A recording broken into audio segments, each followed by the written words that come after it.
Qu'on reprend notre commission par la question orale de M. Michel Di Mattia, question qui porte sur l'avis du conseil d'administration de l'ARES relatif à la délivrance de nouvelles habilitations. Je vous en prie, monsieur le député. Merci, monsieur le président. Madame la ministre, à l'occasion de la levée du moratoire sur les nouvelles habilitations, certains de mes collègues et moi-même vous avions interrogé sur le calendrier fixé pour la relance du processus encadré par l'ARES. En outre, les déclarations d'intention préalables devaient être remises en mars 2021 et les demandes formelles de nouvelles habilitations adressées pour le mois d'octobre de la même année. Alors, dans cette commission, vous avez eu l'opportunité de préciser la nature des 41 dossiers d'habilitation qui ont finalement été remis à l'ARES après cette première échéance, en précisant que seuls 26 de ces 41 dossiers étaient des demandes de nouvelles habilitations. Toutefois, conformément à l'objectif annoncé par votre gouvernement dans la DPC de garantir une offre d'enseignement cohérente et équilibrée sur l'ensemble de son territoire, vous avez annoncé qu'il est attendu que le conseil d'administration de l'ARES remette en cette fin d'année un avis qui prenne en compte les critères tels que les besoins socio-économiques de certaines régions déficitaires en matière d'offres d'enseignement supérieur. Alors cet avis s'appuie notamment sur une note remise par le conseil d'administration de l'Académie dont nous avons pu prendre connaissance en mai dernier, démontrant ainsi toute la pertinence de l'existence de cet organe au sein de l'Académie. Madame la ministre, mes questions seront simples, elles sont au nombre de 2. L'avis du Conseil général de l'ARES a-t-il effectivement été présenté au gouvernement en ce mois de décembre? Dans l'affirmative, pouvez-vous nous présenter ses principales conclusions? De quelle manière les considérations à l'égard de l'accessibilité à l'offre d'enseignement supérieur ont-elles été intégrées dans cet avis? Et par ailleurs, le travail sur le projet de décret spécifique à la mise en œuvre de ces nouvelles habilitations a-t-il déjà débuté? Sa présentation devant notre Parlement est-elle bien prévue pour le premier semestre 2022? Je vous remercie par avance pour les éléments de réponse. Merci, monsieur le député. Madame la ministre. Merci, monsieur le député. Au terme du processus d'analyse des demandes d'habilitation introduites par les établissements d'enseignement supérieur, le conseil d'administration de l'ARES, en sa séance du 14 décembre 2021, a remis un avis positif concernant 38 demandes d'habilitation qui seront prochainement proposées au gouvernement et ensuite au Parlement de la Fédération Wallonie-Bruxelles au cours du premier semestre 2022. Lors de ce processus, les chambres thématiques de l'ARES ont été appelées à étayer leurs propositions en s'appuyant sur les recommandations émises par le Conseil d'orientation en mai 21, notamment sur l'accessibilité de l'offre d'enseignement supérieur. La liste complète des nouvelles habilitations proposées est disponible sur le site de l'ARES dans la rubrique « Décision du Conseil d'administration ». Ces derniers mois, monsieur le député, vous m'avez interrogé à plusieurs reprises à propos de l'offre d'enseignement supérieur dans l'ENO. Vous constaterez que dans cette liste, que l'offre d'enseignement s'y étoffe de manière particulièrement importante, faisant du Hainaut la deuxième province en termes d'offre d'enseignement supérieur en Fédération Wallonie-Bruxelles, la première étant Bruxelles. Parmi les nouveaux grades en Fédération Wallonie-Bruxelles, 28 formations supérieures inédites, 10 bacheliers, 9 masters et 9 bacheliers au master de spécialisation. En outre, s'ajoutent 10 formations existantes sur une nouvelle implantation et plusieurs adaptations n'impactant pas le volume de l'offre globale. En matière de santé, il est proposé que l'Université de Mons, l'Université libre de Bruxelles et l'Université de Liège organisent un master en orthopédagogie clinique dont le grade académique est désormais obligatoire pour exercer la profession. Notons également la création d'un bachelier de spécialisation interdisciplinaire en technologie de la santé en codiplomation entre 3 hautes écoles de la région de Bruxelles-Capitale.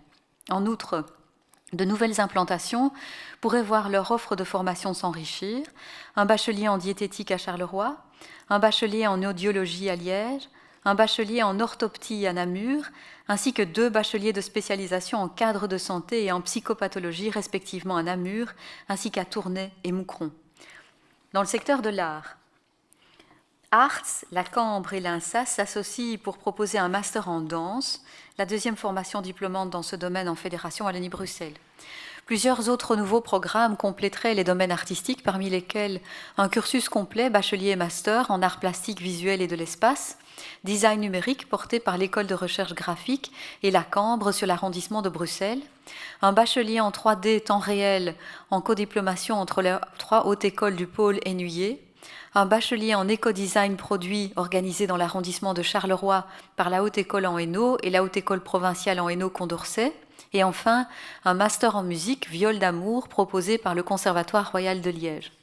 L'offre d'enseignement supérieur en alternance devrait aussi s'étoffer avec 2 bacheliers et un master supplémentaire, un bachelier professionnalisant en bioqualité proposé en codiplomation par la Haute École Louvain-en-Hainaut et la Haute École Vinci, un bachelier en biopharmaceutique organisé en codiplomation par la Haute École Louvain-en-Hainaut et la Haute École provinciale en Hainaut-Condorcet et dont les cours seraient donnés dans l'arrondissement de Charleroi, et un master en expertise comptable et fiscale organisé en codiplomation par 3 partenariats d'établissements d'enseignement supérieur répartis sur les territoires de la Fédération.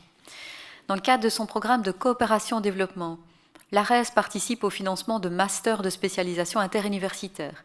Ainsi, il est proposé d'ajouter au master de spécialisation existant un master de spécialisation en sciences de la santé publique, analyse et évaluation des politiques, programmes et systèmes de santé internationale, un master de spécialisation en Nexus eau, énergie, alimentation, un master de spécialisation en arts plastiques visuels et de l'espace, design d'innovation sociale, un master de spécialisation en gestion intégrée des risques sanitaires, ou encore un master en gestion des risques et des catastrophes à l'ère de l'Anthropocène. On notera enfin que l'ARES propose également la fermeture de 7 habilitations existantes. Si toutes les propositions sont acceptées par le gouvernement et le Parlement, les établissements pourront ouvrir ces formations dès la rentrée de septembre 22 ou 23 pour certains. Je vous remercie. Merci Madame la Ministre. Monsieur le député, pour votre réplique.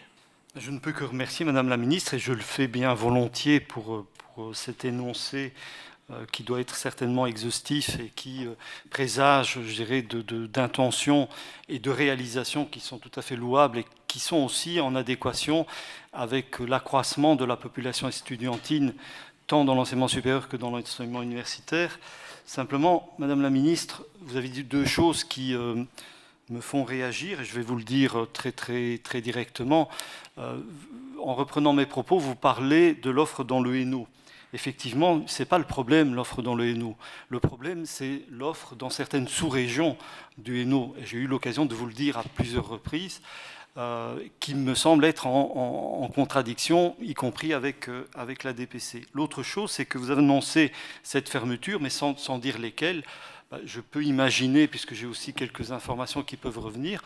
Et donc voilà, c'est sur ces éléments plus particuliers que notre réflexion souhaite se poser. Je vous remercie de votre écoute. Merci Monsieur le député. Nous clôturons ainsi la section enseignement supérieur et nous passons à la section aide à la jeunesse. Alors, la première question de Monsieur Collin est retirée. La deuxième question de Monsieur Tsanetotos est retirée. Reportée. La troisième question, Monsieur Pierre-Yves Lux, retirée. Et Madame Pécriot nous rejoindra après ces questions dans une autre commission. Donc je vais passer la parole à Madame Chabert pour sa question sur la SBL Macadam. Je vous en prie. Merci Monsieur le Président. Madame la Ministre, la SBL Macadam, je sais qu'une de mes collègues bruxelloises vous a déjà questionné à ce sujet, mais donc c'est un des derniers projets d'accueil très bas seuil pour les jeunes en région bruxelloise, les jeunes qui sont en errance. Alors j'ai eu l'occasion de le visiter dernièrement. Ce centre se situe à Anderlecht. Il accueille quand même plus de 20 jeunes, et c'est le début du projet, hein, donc ça va monter en puissance, mais il accueille quand même aujourd'hui jusqu'à 20 jeunes qui sont confrontés par le sans-abrisme, qui sont confrontés à la précarité et à d'autres aussi problématiques sociales ou de santé. Alors la plupart, ce sont des jeunes mineurs étrangers, non accompagnés, et puis aussi beaucoup de jeunes hommes, eux-mêmes en errance. Alors Macadam, c'est un lieu bas seuil, je le disais, il n'y a aucune condition pour être accueilli dans ce lieu. On leur offre de la sécurité, un accueil, du confort, la présence de professionnels de plusieurs secteurs en même temps, mais d'une façon bienveillante et pas contrôlante.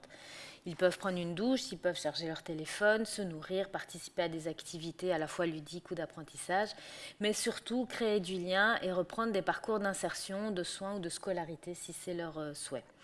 Alors, ce public de Macadam, ce sont des jeunes, je le disais, de moins de 26 ans sans abri, fortement désaffiliés socialement. Et ce projet a comme objectif, alors pas tout seul, hein, dans un ensemble d'opérateurs bruxellois, de mettre fin au sans-abrisme des jeunes, notamment des moins de 26 ans, et de recréer un lien avec ces jeunes pour un accrochage qui soit à la fois psychosocial mais aussi éducatif. Alors pour cela, le dispositif prévoit plusieurs modalités. D'abord, il permet de renouer des liens avec ces jeunes, donc les accrocher, hein, créer un premier contact pour répondre à leurs besoins primaires. C'est essentiel avant d'entamer tout autre processus. Et puis la mise en réseau de partenaires pour repérer ces jeunes, les aider dans leur démarche et construire des solutions structurelles qui devraient les accompagner dans le temps. Il y a aussi des maraudes de rue justement pour aller vers les jeunes et ne plus avoir des structures où on attend qu'ils viennent, on va aller les chercher. Et puis un groupe de parole et de soutien pour ceux et celles, il y a des jeunes filles aussi, qui ont vécu des parcours particulièrement difficiles dans la rue. Alors l'efficacité de ce dispositif, qui est fortement innovant et que je soutiens personnellement, c'est un dispositif ambitieux, mais qui ne réussira que s'il y a une bonne collaboration entre différents secteurs qui n'ont pas forcément l'habitude de travailler ensemble. Je pense au secteur du social bruxellois, du sans-abrisme, de la jeunesse et de l'aide à la jeunesse. Et donc j'en viens directement à mes questions. Est-ce que vous êtes favorable à une participation des services de l'aide à la jeunesse dans ce projet? Si oui, alors est-ce que cette participation pourrait se traduire par une mise à disposition de personnel de l'aide à la jeunesse ou d'organisation de jeunesse, une sorte de détachement ou de mise à disposition? Et enfin, est-ce que des subsides sont prévus pour le soutien à ces projets d'accueil très bas seuil pour des jeunes en très grande difficulté et où on sait que les dispositifs classiques échouent? Est-ce que vous êtes favorable et donc prête à soutenir des projets ambitieux et innovants comme celui-ci? Je vous remercie. Merci Madame la députée, Madame la ministre. Merci Madame la députée pour votre question importante sur l'accueil des jeunes en errance à Bruxelles. J'ai déjà eu l'occasion de le dire en réponse à une question de Madame la députée El Yousfi. Je soutiens bien sûr pleinement le projet intersectoriel qui vient en aide aux jeunes en errance à Bruxelles de la SBL Macadam. Ce projet est porté par mon collègue Alain Marron, ministre de l'Action sociale à la COCOF. On sait que l'accueil à bas seuil des jeunes en très grande difficulté ou en situation de précarité, c'est une compétence régionale dans le cadre de l'aide sociale générale et que l'aide à la jeunesse est complémentaire et supplétive par rapport à l'aide sociale générale et intervient auprès des jeunes en errance dans le cadre de ces actions de prévention auprès des jeunes jusqu'à 22 ans. Les services d'action en milieu ouvert et leurs travailleurs de rue sont en contact avec les jeunes en errance sur le terrain et c'est pourquoi j'ai décidé de renforcer 3 services bruxellois afin qu'ils puissent apporter leur collaboration au projet Macadam. Et nous avons dès lors octroyé des subventions complémentaires à SOS Jeunes à hauteur de 80 000 € pour l'engagement d'un éducateur de rue et pour assurer la coordination de ces travailleurs à Abaca à hauteur de 60 000 € et au centre d'éducation en milieu ouvert, le CEMO, pour son projet CAP CEMO à hauteur de 80 000 €. Donc 80 000 € pour SOS Jeunes, 60 000 € pour Abaca et 80 000 € pour le centre d'éducation en milieu ouvert, le CEMO, pour son projet CAP CEMO.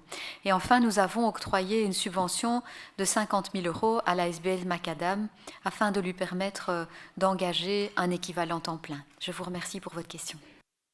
Merci Madame la ministre, Madame la députée pour votre réplique. Je vous remercie Madame la ministre pour vos réponses. En effet, je vois bien qu'il y a un soutien, un investissement du secteur de l'aide à la jeunesse. Vous disiez, ce sont des compétences complémentaires et supplétives puisque ça relève de l'action sociale et donc d'une compétence régionale. En effet, c'est supplétif, mais c'est absolument essentiel. Et sur des dispositifs innovants, je le disais, comme celui-ci, la collaboration intersectorielle est la clé de la réussite. Et c'est pas facile. Ça demande à des professionnels de faire évoluer leurs pratiques, de peut-être casser quelques stéréotypes qu'ils pourraient avoir ou des clichés sur d'autres professions. Et donc, ça demande un soutien fort et dans la durée. Donc, j'entends que vous avez renforcé ces 3 projets que je connais aussi bien à Bruxelles, donc SOS Jeunes, Abaca et le CEMO.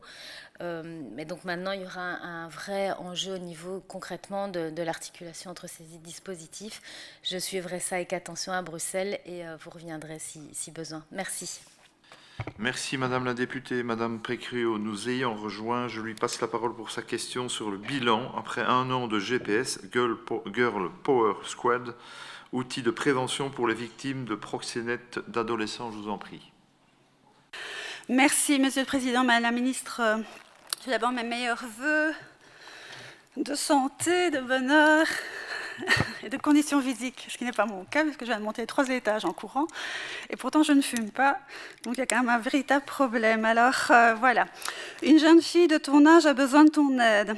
Elle a eu une relation avec un jeune homme qui la maltraitait et son avenir est entre tes mains. Peux-tu lui donner des conseils? Alors c'est avec ces mots qu'il y a un an, Child Focus lançait son GPS, ou Girl Power Squad, en Fédération Wallonie-Bruxelles, un outil pédagogique unique destiné aux professionnels du secteur de l'aide à la jeunesse, travaillant avec des filles fragilisées autour de la problématique des proxénètes d'adolescents. Cet outil est destiné aux jeunes filles dès 11 ans. Sur son site, Child Focus nous renseigne qu'en Belgique, l'exploitation sexuelle de mineurs reste un phénomène fortement dissimulé, voire tabou. En 2020, Child Focus a ouvert une quarantaine de dossiers dans lesquels un proxénète d'adolescents jouait un rôle. Il s'agit de trafiquants d'êtres humains qui recrutent des jeunes filles par la tromperie, la violence physique et psychologique et les exploitent ensuite dans la prostitution. Ce chiffre est malheureusement en augmentation par rapport aux années précédentes.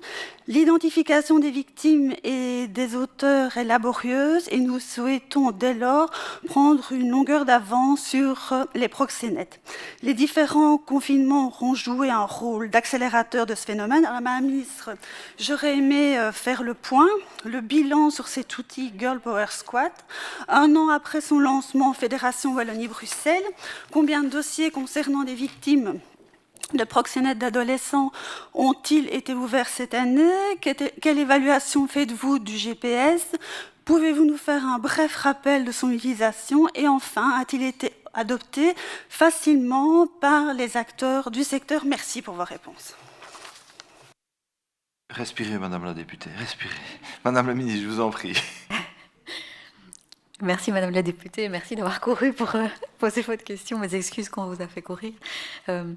L'outil Girl Power Squad a été développé et est géré par Child Focus, comme vous l'avez dit. Donc je ne vais pas pouvoir en faire l'évaluation. Maintenant, on sait que la question des adolescents et des adolescentes victimes de proxénètes, évidemment, elle ne peut que nous interpeller parce qu'elle s'inscrit dans une problématique vaste d'abus et de violence à l'égard de jeunes particulièrement vulnérables. Et c'est bien cette vulnérabilité que l'abuseur ou le proxénète va utiliser pour arriver à ses fins. Il est difficile de savoir combien de jeunes sont concernés par ce phénomène. Il s'agit d'un phénomène caché, donc on ne peut pas prendre la mesure uniquement en interrogeant les services d'aide à la jeunesse et les services de protection judiciaire sur le nombre de jeunes pris en charge pour ce motif. Et c'est la raison pour laquelle nous avons demandé au Collège des procureurs généraux d'établir un code spécifique d'encodage pour les proxénètes d'adolescents et leurs victimes. Et aussi, c'est la raison pour laquelle une étude sur les mineurs en situation d'exploitation sexuelle en Fédération Wallonie-Bruxelles vient d'être financée par ma collègue Bénédicte Linard et moi. Beaucoup de jeunes se cachent ou révèlent les faits qu'ils ont subis seulement une fois devenus majeurs et ils sont souvent découverts dans le cadre d'une prise en charge pour d'autres motifs et il s'agit bien d'une problématique multifactorielle. Je pense qu'il est indispensable de s'attaquer à ce phénomène à la racine, c'est-à-dire en agissant sur ses causes. Et ces causes, c'est la pauvreté, le désarroi et puis, vous l'avez esquissé dans votre réponse, la fragilité de certains adolescents. Comme le dit l'adage, mieux vaut prévenir que guérir et toute action de sensibilisation des jeunes aux risques que peuvent leur faire courir certains adultes ou même d'autres adolescents est la bienvenue. Enfin, permettez-moi de rappeler que l'aide à la jeunesse subventionne depuis de nombreuses années un centre destiné à la prise en charge des jeunes victimes de la traite des êtres humains et j'ai récemment renforcé les moyens à hauteur de 467 000 €, moyens qui ont été mis à la disposition de ce centre. Je vous remercie pour votre question. Merci Madame la ministre, Madame la députée. Merci Madame la Ministre pour vos réponses. Vous avez effectivement bien répondu à mes différentes questions et je comprends qu'à une d'entre elles, vous ayez difficile à savoir combien de dossiers concernant les victimes de proxénètes d'adolescence sont ouverts cette année, parce qu'effectivement, il est difficile pour ces jeunes filles de pouvoir aller se confier, pouvoir aller déposer plainte, parce que souvent elles sont dans un engrenage. Je ne doute pas que le travail est réalisé, et en tout cas que les financements sont opérationnels. professionnels et ça montre bien la preuve qu'on en a besoin sur le terrain et surtout pour ces jeunes filles et parfois aussi ces jeunes garçons parce qu'on parle souvent de jeunes filles, mais ce n'est pas uniquement lié à, je veux dire, au genre féminin. Tout ce qui est problématique de proxénétisme peut être aussi pour les jeunes hommes. Donc merci en tout cas pour tout le travail que vous réalisez. Merci Madame la députée. Je vais, si vous le permettez, chers collègues, passer la présidence à Madame Gréauly parce que j'ai 2 questions à adresser à la ministre. Merci d'avance Madame la présidente. C'est avec le plus grand plaisir, monsieur le député, et de ce pas, je vais vous céder la parole pour votre question sur l'impact négatif sur le jeune d'une campagne de disparition non contrôlée sur les réseaux sociaux. Vous avez la parole, monsieur le député. Merci Madame la Présidente. Madame la Ministre, chers collègues, la disparition d'un jeune à Seraing en décembre dernier a créé une grande inquiétude parmi ses proches. Ses parents avaient prévenu la police et lancé une campagne sur les réseaux sociaux avec évidemment l'espoir de retrouver au plus vite leur enfant. Le jeune a été retrouvé, la disparition s'est avérée être finalement une fugue et révélée volontaire. Alors, la publication sur les différents réseaux s'est rapidement partagée, on sait ce que c'est, créant un véritable emballement. Alors, une réaction compréhensible liée à l'angoisse, mais qui peut s'avérer être finalement contre-productive, dans la mesure où elle peut mener à une stigmatisation du jeune. Son image n'est pas nécessairement retirée lorsqu'il est ou lorsqu'elle est retrouvée. Alors, le délégué général aux droits de l'enfant rappelle le rôle de Child Focus et son travail professionnel d'analyse fouillée de la situation avec tous les intervenants avant de lancer la diffusion d'un avis de disparition. Cet avis peut être discret et limité sur certains canaux lorsqu'il s'agit d'une fugue, évitant ainsi un impact négatif qu'une communication de grande ampleur non contrôlée peut avoir sur le jeune, être pointé du doigt, ne pas avoir envie de réapparaître ou encore lui donner des idées noires. J'en viens donc à mes questions, Madame la Ministre. Concertez-vous avec votre homologue au fédéral sur le droit à l'image des jeunes sur les réseaux sociaux et particulièrement lors de disparitions? Comment articuler les actions de la police avec celles de Child Focus lors de la diffusion des photos du jeune lors d'une disparition? Quels sont vos contacts avec Child Focus? Et enfin, comptez-vous conscientiser les familles sur le droit à l'image des jeunes et les impacts négatifs par des campagnes spécifiques? Je vous remercie. Merci, monsieur le député. Madame la ministre, pour votre réponse.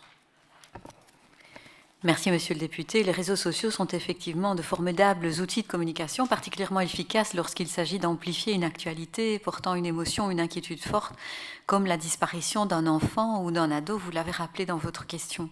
Malheureusement, comme vous le signalez, ça peut provoquer également des effets négatifs, d'autant plus qu'une information, une fois postée sur la toile, n'en disparaît pas facilement. Si le droit à l'image est très réglementé par la loi relative à la protection des personnes physiques à l'égard des traitements de données à caractère personnel, en pratique, il est difficile de limiter la possibilité qu'un parent diffuse sur Internet des photos de son enfant ou d'autres informations sur celui-ci. En Belgique, comme vous savez, la compétence de la protection de la vie privée est confiée à un secrétaire d'État sous la responsabilité du Premier ministre et contrôlée par différentes autorités. Et si, bien sûr, plusieurs cas problématiques nous revenaient, je pourrais bien évidemment relayer ces préoccupations auprès de lui. Pour ce qui est du secteur de la jeunesse, le public de ces associations, ce sont les jeunes eux-mêmes et non leurs familles. Néanmoins, les missions qui sont poursuivies visent à favoriser le développement d'une citoyenneté responsable, active, critique et solidaire chez les jeunes, par une prise de conscience et une connaissance des réalités de la société, des attitudes de responsabilité et de participation active à la vie sociale, économique, culturelle et politique aussi. Et donc, il y a une sensibilisation à l'utilisation des réseaux sociaux et de cette manière, nous contribuons à conscientiser les jeunes sur leurs droits et à s'intéresser au monde dans lequel ils vivent. Et c'est indispensable pour pouvoir mesurer les conséquences positives ou négatives de leurs actes. Et pour rappel, il est aussi primordial de susciter chez ces derniers une attitude réflexive et critique face aux médias. C'est pourquoi la circulaire éducation aux médias permet de dégager des moyens pour renforcer les initiatives d'éducation aux médias et aux réseaux sociaux au sein du secteur de la jeunesse.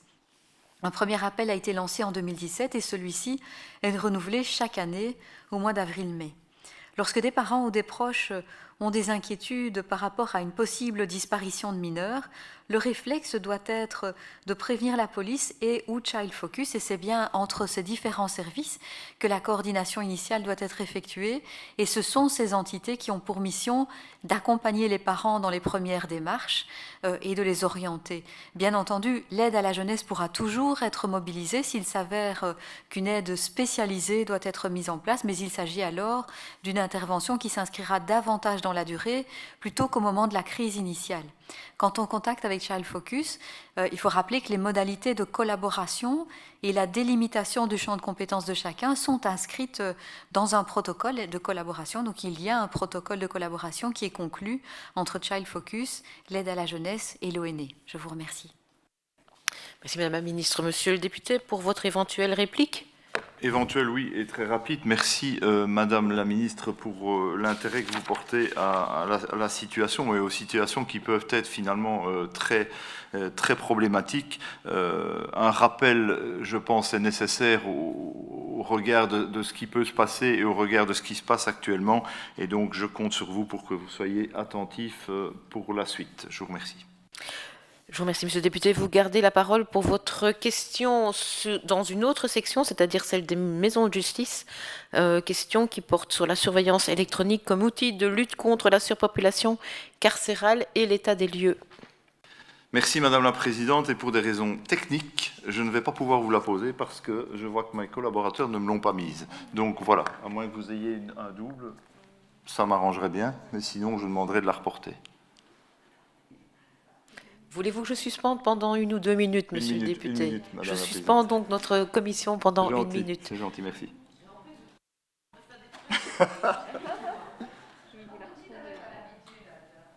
Et je viens de remarquer qu'il...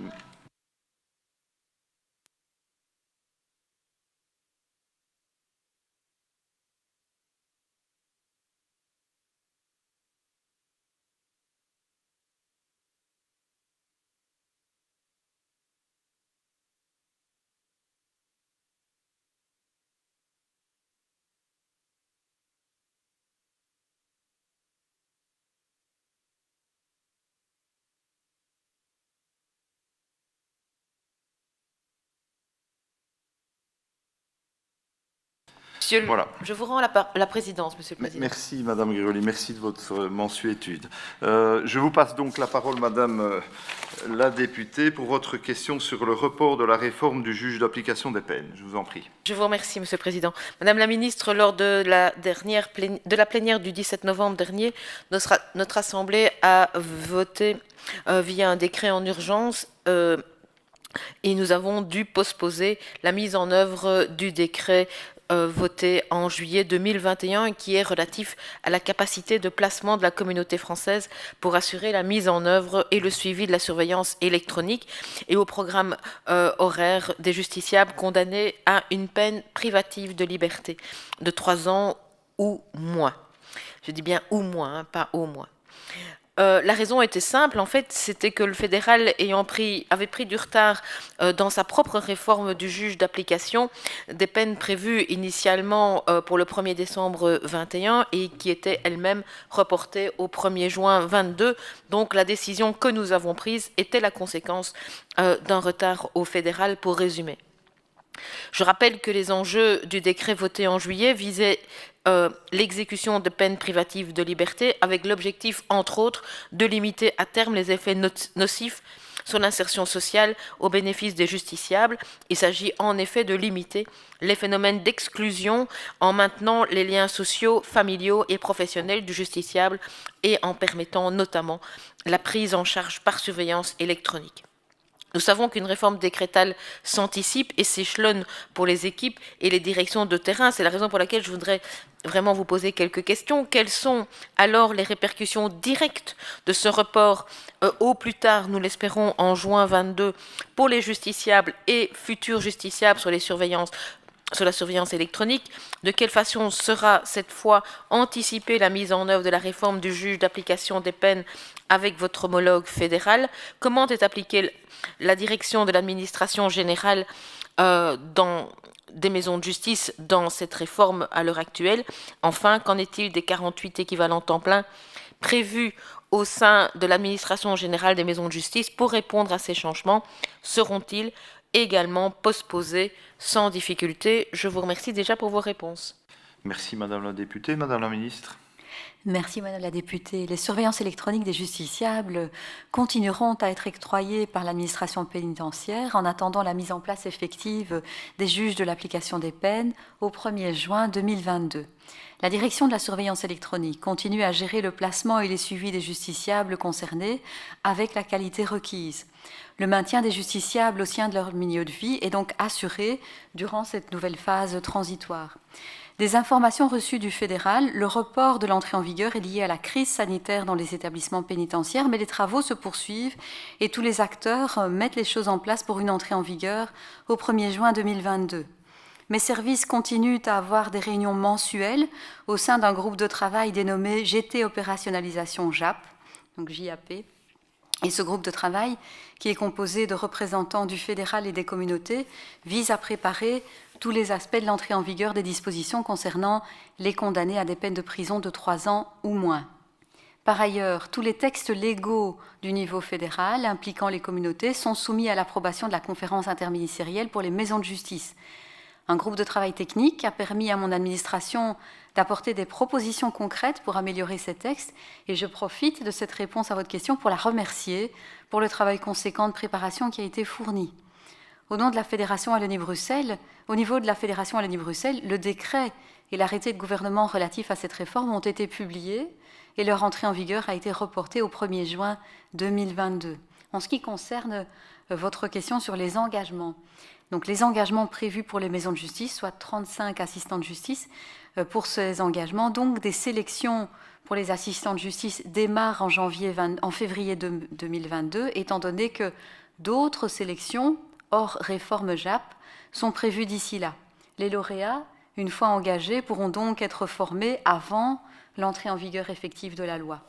Pour ce qui concerne les autres recrutements prévus dans le cadre de la réforme du JAP, certains sont déjà effectifs, comme les directeurs adjoints, les agents du monitoring administratif pour le CSE, et d'autres procédures sont en cours de finalisation, à l'instar des travailleurs sociaux pour le CSE, donc le Centre de surveillance électronique. Je vous remercie.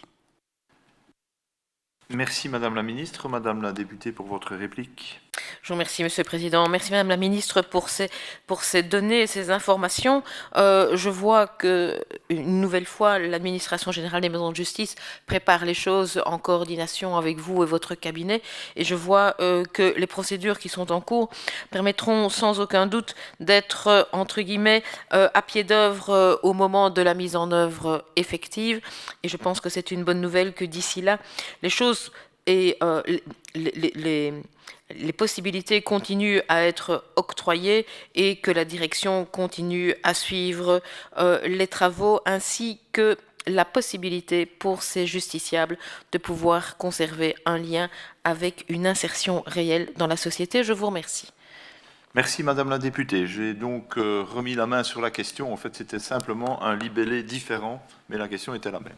Vous voulez dire, Monsieur le député, que vous avez eu juste le temps de la réécrire, ce qui vous permettrait comme ça d'interroger la ministre. Je vous cède donc la parole pour votre question. Je répète, sur la surveillance électronique comme outil de lutte contre la surpopulation carcérale. Merci Madame la Présidente, Madame la Ministre, chers collègues. En décembre dernier, les bourgmestres de plusieurs villes avec prison ont signé un arrêt disant stop aux nouvelles entrées sans départ. Une décision forte avec pour objectif d'arrêter l'explosion de la surpopulation carcérale. Une situation sans doute transitoire au vu des prochaines ouvertures de différents sites décidés dans le plan fédéral prison, 2 nouvelles prisons à Arren et Termonde pour 2022 et la rénovation de la prison d'Ypres d'ici 2023. 620 places supplémentaires dans 3 centres de psychiatrie légale, Fèvre, Wavre et Alost, et des maisons de transition et de prévention qui pourront accueillir jusqu'à 2440 justiciables condamnés à une peine d'emprisonnement de 3 ans maximum. La détention préventive est pointée du doigt par l'Institut national de criminalistique et de criminologie. Le chiffre gonflé depuis les mandats d'arrêt liés aux opérations à succès lancées contre le trafic de drogue et la criminalité dans le second semestre 2021 représente un tiers de la population carcérale. Il faut aussi ajouter, Madame la Ministre, le report de l'exécution des peines de la première période Covid. Début décembre 2021, les prisons comptaient 10 875 détenus au lieu de 9 611 maximum possible dans nos prisons.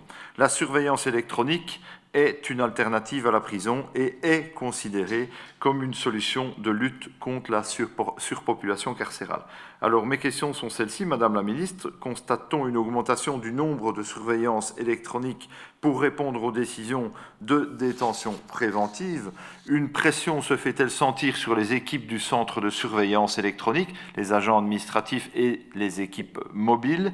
Quid de la mise en œuvre des missions des agents? Et enfin, un renforcement du service est-il prévu pour combler la surcharge de travail? Je vous remercie d'avance. Je vous remercie, Monsieur le député. Madame la ministre, pour votre réponse. Merci, Monsieur le député. La direction de la surveillance électronique constate effectivement une augmentation du nombre de justiciables placés en détention préventive sous surveillance électronique. Et en 2021, 309 détentions préventives sous surveillance électronique étaient quotidiennement suivies par la direction de la surveillance électronique. Ceci contre 244 en 2020, 215 en 2019 et 195 en 2018. Le 22 décembre 2021, 351 détentions préventives sous surveillance électronique étaient suivies par la direction et 1067 ont été activées depuis le 1er janvier 2021 contre 872 sur l'année 2020.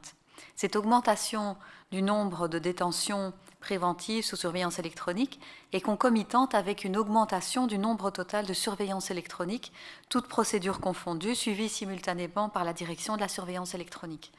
En 2021, 1058 mandats étaient quotidiennement suivis par la direction de la surveillance électronique contre 864 en 2020, 854 en 2019 et 803 en 2018. Le 22 décembre 2021, 1359 surveillances électroniques étaient suivies par la direction de la surveillance électronique et 3431 surveillances électroniques ont été activées depuis le 1er janvier 2021 contre 2757 sur l'année 2020. Cette augmentation des détentions préventives sous surveillance électronique et du nombre total de surveillances électroniques prises en charge représente en effet indéniablement une charge de travail supplémentaire pour les équipes, mais la direction du service a pu recruter cette année 4 agents équipes mobiles, 11 assistants monitoring et 1 assistant social. Début d'année 2022, 7 nouveaux assistants monitoring et 4 assistants sociaux rentreront en service et une nouvelle sélection d'agents de l'équipe mobile sera organisée. Je vous remercie. Merci Madame la Ministre. Monsieur le député, pour votre réplique. Merci Madame la Présidente, merci Madame la Ministre pour les chiffres. Donc le constat, la question n'était bien évidemment pas anodine puisque vous le constatez tout comme moi, tout comme nos équipes, qu'il y a une augmentation terrible des prises en charge, en tout cas des suivis des bracelets électroniques. Ce qui est une bonne chose en soi, puisque ça désengorge quand même un tant soit peu les prisons. Ce qui me rassure et ce qui devrait rassurer le personnel, c'est qu'il y a eu un recrutement, mais ça ils sont au courant pour 2021, et qu'il y a encore des renforts qui sont prévus début 2022 et courant 2022. Donc je pense que au vu de ce que vous venez d'annoncer, ça devrait pouvoir fonctionner et les agents devraient pouvoir assurer leur travail de façon correcte et sereine parce que certes, ce n'est pas un métier très facile. Ils font énormément de kilomètres. Les surveillances sont complexes et pas toujours aisées quand on est face à la personne qui a un bracelet électronique. Et donc, j'espère qu'on suivra ça de près et que les choses évolueront dans le bon sens. Je vous remercie. Merci, Monsieur le député. Je vais vous rendre la présidence de cette commission tout en envoyant un message à Madame Marie Martin-Chins pour savoir où elle est. Merci Madame la députée et merci pour cet intérim. Nous clôturons ainsi la rubrique Maison de justice. Nous entamons la rubrique jeunesse avec une question de Madame Schins, Madame la députée Schins, qui a demandé à ce qu'on reporte sa question. Donc nous clôturons le thème et la section jeunesse et nous entamons notre dernier thème pour la journée avec une question de Monsieur Corneli dans la section sport. Réflexion en cours sur l'élaboration d'un statut tiers ou intermédiaire pour les nouvelles fédérations sportives. Je vous en prie, Monsieur le député. Merci, Monsieur le Président. Madame la Ministre, nous avons déjà eu l'occasion de discuter de ce sujet qui peut sembler anecdotique, mais dont l'évolution aurait des conséquences sur des sports qui doivent se structurer ou des plus petites filières. Et lors de notre dernier échange à ce sujet, au sujet de la reconnaissance donc par la Fédération des nouvelles associations ou fédérations sportives, vous m'aviez annoncé qu'en marge de la procédure classique de reconnaissance d'une nouvelle fédération, ce que vous encouragiez de tout cœur, une réflexion sur l'opportunité de prévoir un statut tiers ou intermédiaire était également envisagée par votre cabinet et vous-même. La réflexion précitée a-t-elle été lancée depuis lors? Si oui, où en est-elle aujourd'hui? Les avantages et les inconvénients d'un tel statut ont-ils été étudiés? Est-ce que vous pourriez m'en faire part si cette comparaison existe? Quel est l'avis du Conseil supérieur des sports à ce sujet, au sujet de ce statut un peu nouveau et divers? De nouveaux dossiers de reconnaissance de fédération ont-ils entre-temps été déposés récemment? Merci Madame la Ministre de faire le point dans ce dossier. Je vous remercie. Merci Monsieur le député. Madame la Ministre. Merci, Monsieur le député. J'ai sollicité mon administration en date du 25 novembre dernier sur la question et je leur ai demandé de mener une réflexion sur un statut intermédiaire suite à votre question parlementaire relative à la reconnaissance de l'INIACA par la Fédération des Jeux de Paume de la Fédération Wallonie-Bruxelles. En fonction de l'analyse que me proposera l'administration, le Conseil supérieur des sports pourrait être sollicité dans un second temps sur le sujet. Concernant de nouvelles demandes de reconnaissance, le dossier de la Fédération belge francophone de disque volant a été débattu au Conseil supérieur des sports début décembre. Aucune décision n'a été prise à ce jour et le dossier du football américain sera présenté lors d'une prochaine réunion du Conseil supérieur des sports. À noter que le wushu a été reconnu à partir du 1er juillet 2021. Je vous remercie pour votre question. Merci Madame la Ministre. Monsieur le député. Merci Monsieur le Président, merci Madame la Ministre. Le hasard fait que ma dernière question parlementaire en sport est une question de suivi. Si d'aventure j'ai l'occasion de revenir dans 7, 8, 9 mois, on verra bien, j'aurai l'occasion de vous poser une nouvelle étape, une nouvelle question de suivi dans ce dossier. Je note en tout cas que l'administration est mandatée pour une pré-note quelque part à ce sujet et qu'en fonction de l'intérêt, le Conseil supérieur des sports sera sollicité. Et merci des informations relatives aux 3 disciplines, si j'ai bien compté, intervenues entre-temps. Au plaisir de vous revoir très sportivement. Merci Monsieur le député. Nous en venons maintenant à une question conjointe de Madame la Ministre, Madame la députée Mathieu, pardon. Ma langue a fourché. Et de Monsieur Witzel. Je vous passe la parole, Madame la députée, pour votre question sur les nouveaux cas de racisme dans le monde du football. Madame la Ministre, Monsieur le Président, ce sujet revient malheureusement souvent sur les bancs de notre Parlement, le racisme dans le sport et plus particulièrement dans le monde du football. Paraissait à la Lune des journaux ce 20 décembre 2021 un témoignage poignant de Vincent Compagnie concernant le match de football que ses joueurs ont joué contre le club de Bruges. Lors de ce match, des propos racistes ont été scandés dans ce stade. Comme vous l'avez rappelé dans une réponse du 16 novembre 2021, des supporters du club de Bruges avaient déjà fait l'objet d'une sanction, ce qui ne semble pourtant pas suffisant. Bien qu'il ne s'agisse que d'une minorité de supporters, ces derniers oublient que le but de supporter est de soutenir les joueurs et non de les agresser verbalement. Être dans un stade ne permet pas tout, et surtout pas de tenir des propos racistes envers les joueurs.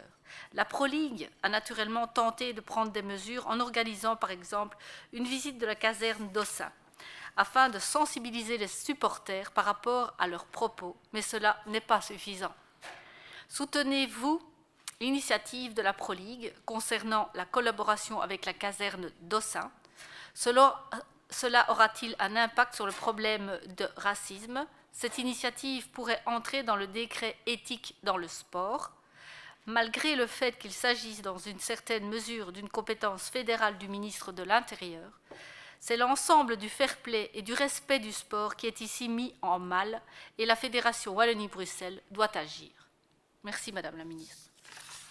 Merci Madame la députée. Je passe donc question conjointe, vous m'excuserez, mais il y a 5 questions conjointes avec Madame El Yousfi, Monsieur Clercy, mais que je ne vois pas, et Monsieur Beny. Donc je passe la parole à Monsieur Witzel pour sa question sur les nombreux faits de racisme dans le sport. Je vous en prie, Monsieur le député.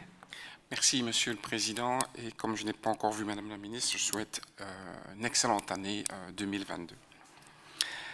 Madame la Ministre, une fois de plus, une fois de trop. C'est malheureusement le sentiment qui prévaut aujourd'hui. Mais c'est surtout malheureusement le sentiment qui prévaut à chaque acte raciste. Dans le monde du sport, ce type de comportement n'est pas exceptionnel. Vincent Kompany, l'ancien capitaine des Diables Rouges et entraîneur d'Anderlecht, en a encore fait l'amère expérience le 19 décembre dernier à Bruges. Avant ces propos, des chants anti-juifs ont été sanctionnés durant le match. Ces faits ont été médiatisés et dénoncés à juste titre. Sans doute, la personnalité de Vincent Kompany a beaucoup aidé pour la prise de conscience. Mais Patrick Charlier-Dunia le soulignait encore récemment, la plupart des cas ont lieu dans des divisions inférieures et sont passés sous silence. Combien sont ceux qui doivent subir, souvent en silence, ces propos indignes, ces propos pénalement condamnables. Ils et elles sont sans doute beaucoup trop nombreuses, et cela ne peut plus durer. Nous sommes au XXIe siècle, et nous sommes tous des êtres humains. Il est grand temps, Madame la Ministre, que nous réagissions pour que ces comportements indignes soient bannis du monde du sport et de la société en général, car ce phénomène ne concerne pas que le monde du sport. Alors, ce constat m'amène, Madame la Ministre, à vous poser quelques questions. Quel est le suivi de votre plan d'action contre ce phénomène? Quelle est la réaction de la Fédération suite à la demande des joueurs de réagir? Les fédérations sportives, notamment dans le cadre du décret éthique, doivent mettre en place des référents, et le monde du football n'est pas en reste. Quel est le retour? Quel retour avez-vous de ces référents? Sont-ils suffisamment armés pour travailler avec ce fléau? Envisagez-vous de durcir les sanctions? Et enfin, dans le cadre du futur plan interfédéral contre le racisme, vaste chantier, s'il en est, quelle place aura le sport? Merci pour vos éléments de réponse. Merci, Monsieur le député. Madame la députée El Yousfi, pour votre question insulte raciste à l'égard de Vincent Kompany, je vous en prie. Merci, Monsieur le Président, Madame la Ministre. Chers collègues, j'en profite évidemment pour vous souhaiter mes meilleurs vœux pour cette nouvelle année. Donc, Madame la Ministre, très chers collègues, il est étonnant que je n'ai pas encore abandonné tous mes espoirs, car ils paraissent absurdes et irréalisables. Pourtant, je m'y accroche malgré tout, car je continue à croire à la bonté innée de l'homme. Ces mots, très chers collègues, sont ceux d'Anne Frank. Le temps a passé depuis, et cette espérance commence peu à peu à s'effriter, surtout au regard des différents événements et leur récurrence de ces faits racistes et actes et propos, dans le sport notamment, et pas que. Ce dit donc dernièrement, après le partage entre le club de Bruges et Anderlecht, Vincent Kompany a confirmé au micro d'un journaliste sportif qu'il avait été victime d'insultes racistes de la part des supporters brugeois, à l'instar de son staff et de ses joueurs. Kompany est un modèle pour de nombreux jeunes de notre région. Par la suite, juste après la rencontre, en conférence de presse, l'entraîneur brugeois assurait qu'il n'avait pas entendu d'insultes racistes et que si ces injures abjectes ont été proférées, elles s'opposent aux valeurs défendues par le club de Bruges. Nous n'en doutons pas. Dans la foulée, les autorités des clubs de Bruges ont écrit sur Twitter qu'ils condamnaient toute forme de racisme et que ces quelques personnes ne sont pas représentatives des valeurs et des normes de notre club et n'ont pas leur place au stade Jan Bredel. Encore une fois, on peut ne pas en douter. Cependant, les paroles ne suffisent plus à contenir ce genre d'abjection raciste. Et on a rappelé notamment ce qui s'est passé lors d'insultes, une vidéo qui avait circulé fin décembre par rapport à des propos antisémites proférés devant un café entre Berscott et Anderlecht. Et donc, les paroles ne suffisent plus, évidemment, à contenir ce genre d'objection raciste. Il faut des actions fortes et se positionner clairement dans la lutte contre toute forme de racisme, peu importe le secteur d'activité dans lequel ce dernier s'exprime. Face au racisme, nous devons faire front et ne jamais laisser passer une seule et unique insulte à l'égard de qui que ce soit. Peut-on sincèrement parler de dérapage de supporters? Ou sommes-nous en présence d'un problème structurel? Comment peut-on agir sur les terrains du football et plus généralement dans le monde sportif pour endiguer ce genre de phénomène? Existe-t-il des leviers efficaces pour mieux lutter contre toutes les formes de racisme? Qu'est-ce qui est prévu dans le cadre de vos compétences et qui peut être mis en place à l'avenir pour lutter contre ce phénomène? Je vous remercie d'avance pour vos réponses, Madame la Ministre. Merci Madame la députée. Monsieur Clercy n'étant pas parmi nous, je passe la parole à Monsieur Beugny pour sa question sur le racisme dans les stades de foot. Je vous en prie, Monsieur le député. Je vous remercie, Monsieur le Président, et une bonne année et une bonne santé à tous. Madame la Ministre, lors du match de foot qui opposait Bruges à Anderlecht le 19 octobre dernier, des joueurs et le staff d'Anderlecht ont été victimes de propos racistes. Et c'est le genre d'événement choquant qui arrive encore trop souvent au nord comme au sud du pays et qui finalement décourage les amoureux du sport à venir au stade avec leur famille. Ces délits vont à l'encontre de l'esprit véhiculé par le sport, à savoir l'esprit d'équipe, le respect mutuel, le respect des adversaires et des arbitres. Il faut arrêter de faire preuve de laxisme et ne plus tolérer le racisme dans les stades de foot une fois pour toutes. Des mesures pourraient être prises. Non seulement il faut une approche préventive et à tous les niveaux, dès l'enfance, le fair play doit en effet devenir une seconde nature chez tous les sportifs amateurs ou professionnels, mais il faut aussi réagir immédiatement quand quelque chose se passe. Il faut identifier et sanctionner les coupables. Les clubs doivent imposer des interdictions de stade, mais ils devraient aussi poursuivre les coupables au niveau civil et pénal. D'autre part, des sanctions sportives, comme par exemple la défaite par forfait pour le club dont les supporters auraient des comportements racistes, inciteraient ces clubs à prendre des mesures de lutte contre le racisme en interne. En agissant de la sorte, on pourra sûrement chasser le racisme des stades de foot à tous les niveaux. Dès lors, Madame la Ministre, pouvez-vous me communiquer les actions mises en place à ce jour pour bannir le racisme des stades de foot? Êtes-vous favorable à des sanctions sportives? Allez-vous inciter les clubs à agir contre le racisme? Et si oui, comment comptez-vous vous y prendre? Je vous remercie pour vos réponses. Merci, Monsieur le député. Madame la Ministre, pour votre réponse. Merci, Mesdames et Messieurs les députés. Je condamne bien évidemment ces débordements qui n'ont pas leur place dans une enceinte sportive ni dans la sphère publique en général. La frustration qui est liée au contexte sanitaire actuel, cumulée à la méforme sportive d'un club, ne peut évidemment en aucun cas excuser de pareils agissements. Le soutien apporté à un club ne peut pas non plus servir de caution aux actes qui ont été commis et aux propos qui ont été tenus. Je ne dois pas vous rappeler que le racisme est un délit et je vous avoue que moi aussi, comme nous tous, j'en ai assez. Alors que faire? D'abord, rappeler une fois encore que les matchs de foot, tant nationaux qu'internationaux, au sein des stades et dans un périmètre déterminé autour de ceux-ci, relèvent du ministère de l'Intérieur et tombent sous le couvert de la loi du 3 juin 2018, modifiant la loi du 21 décembre 98 relative à la sécurité des matchs de foot, connue sous le nom de loi football. Il revient à la ministre de l'Intérieur de prendre les sanctions qui s'imposent afin de bannir les fauteurs de troubles. Et l'arsenal législatif, il existe. Et l'arsenal répressif aussi, il faut l'appliquer, Et c'est la raison pour laquelle j'ai écrit à la ministre de l'Intérieur, mais aussi au ministre de la Justice et à la Proligue. Et je suis convaincue qu'il faut une réaction forte face à ces événements. Le règlement permet également à un arbitre d'arrêter une rencontre. Et les clubs, qui sont les organisateurs des rencontres, peuvent aussi prendre des dispositions. Il en va de leur image, mais aussi et surtout de la sécurité des spectateurs présents et des joueurs. Et puis, il convient d'être innovant dans l'approche, peut-être se posant la question de la distribution et de la consommation d'alcool dans les stades. Et j'en parlerai plus loin dans le cadre d'une rencontre avec les arbitres.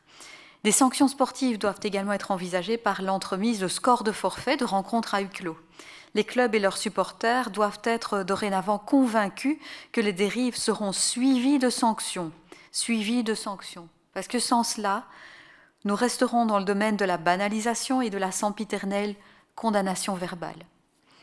La Pro League, on le sait, elle a noué depuis 2018 un partenariat avec la caserne d'Aussin et je ne peux évidemment que soutenir cette initiative.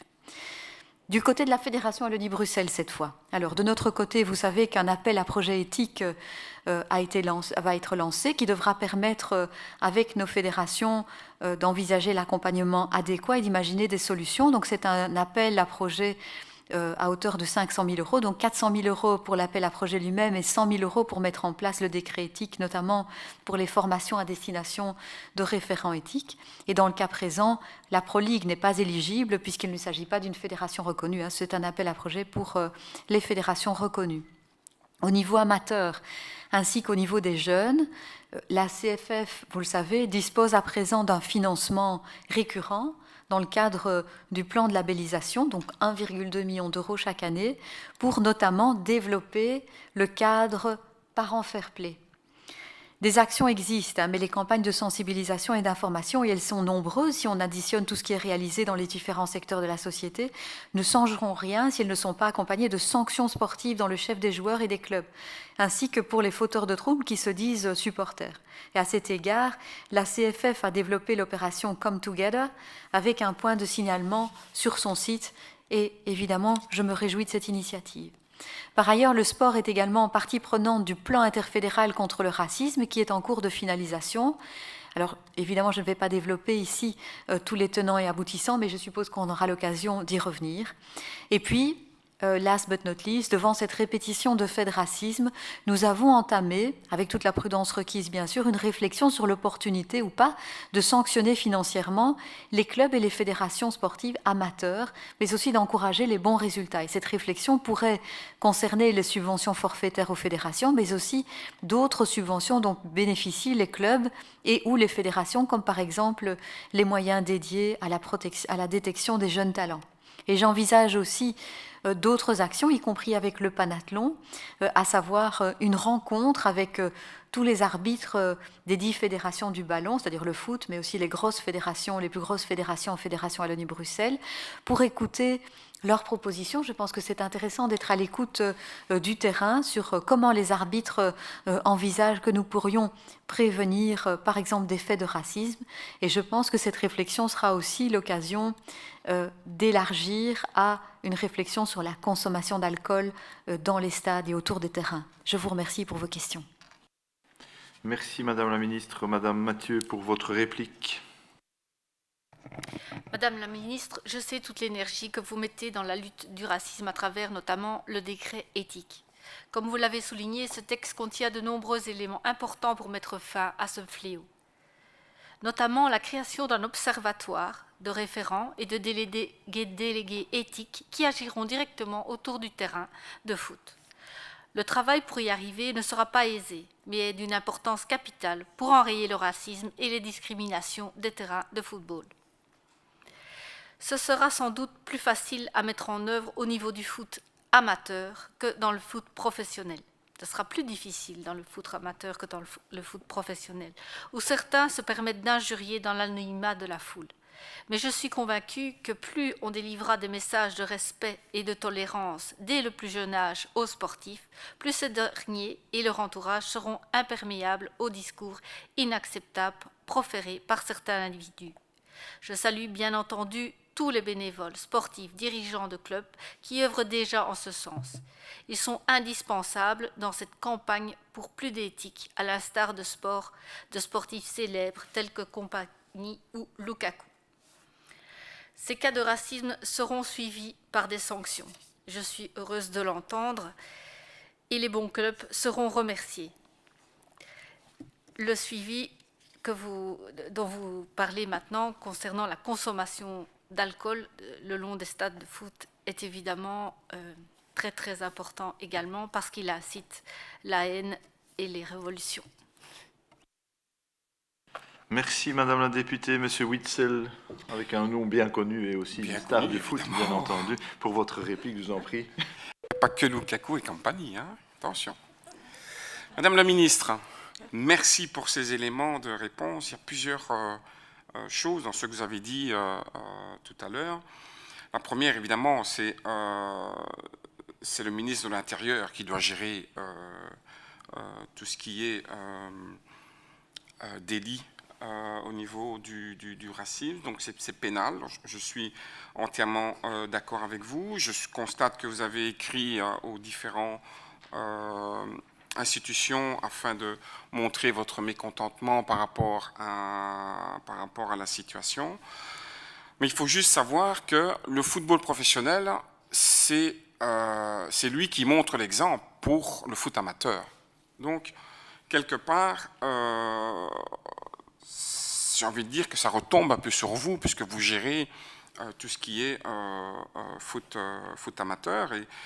Et vous avez mis les choses en place, comme vous avez dit, le projet appel au projet éthique. Donc, c'est déjà quelque chose de bien en soi, parce que ça n'existait pas auparavant. Parents fair play, par exemple, je trouve aussi que c'est intéressant de pouvoir avoir un parent fair play autour des stades. Je rappelle dans cette assemblée qu'on n'est pas raciste. Je l'ai dit à plusieurs reprises, on le devient de par l'éducation qu'on reçoit, on le devient de par les gens qu'on fréquente, effet de groupe. Vous avez parlé de l'alcool aux abords des stades. Quand on en boit trop, évidemment, on est parti sur d'autres situations qui peuvent amener justement à ça. Donc, écoutez les gens du terrain, tels que les arbitres, qui sont les premières personnes face à ce genre de phénomène en gérant les 22 acteurs. Écoutez aussi les joueurs.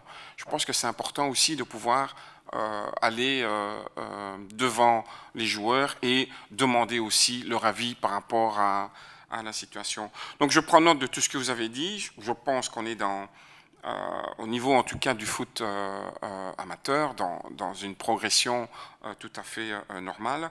Et je déplore, ainsi que Axel Witsel, Madame Mathieu, fortement ce qui s'est passé auprès de Vincent Kompany. Et je terminerai avec ceci, Monsieur le Président, en disant que Patrick Charlier a raison à du 200%. Si ce n'est pas Vincent Kompany, ça passe encore sous le thé noir. Donc voilà, c'est arrivé. J'espère que le monde du sport et le politique prendra en compte ce qui s'est passé dernièrement. Merci, Monsieur le député. Madame El Yousfi, pour votre réplique. Merci, Monsieur le Président. Évidemment, je voulais remercier Madame la Ministre, évidemment, pour son intérêt, sa vigilance dans ce domaine, et la remercie pour ses différentes réponses et pour les différentes initiatives, évidemment.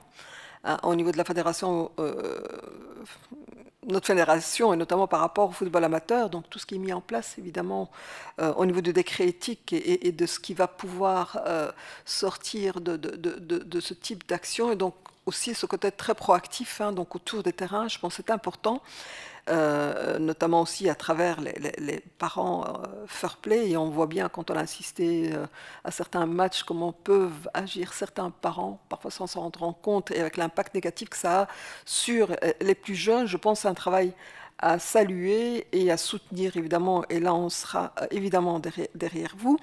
Et je rejoins mon collègue Witsel, et vous l'avez bien rappelé vous-même, donc l'arsenal juridique existe et il faut l'appliquer, et je pense que le manque il est là, et le problème est là. Donc quand il rappelle que l'impact du football professionnel est énorme sur le football amateur, et donc je pense que les failles sont à ce niveau-là. Et on vous rejoint évidemment, dans notre pays, le racisme est un délit, non une opinion, et justement pour pouvoir le rappeler, ça passe par la sanction.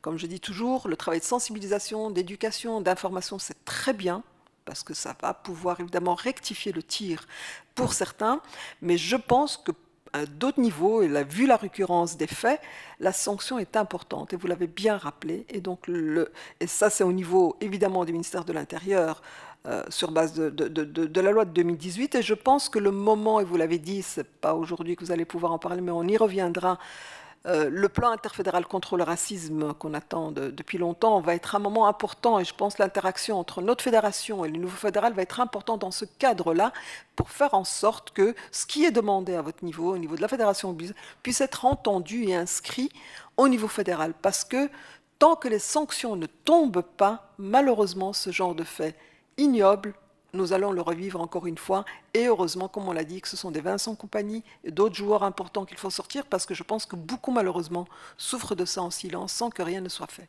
Je vous remercie et je pense que nous reviendrons certainement plus tard à ce niveau-là.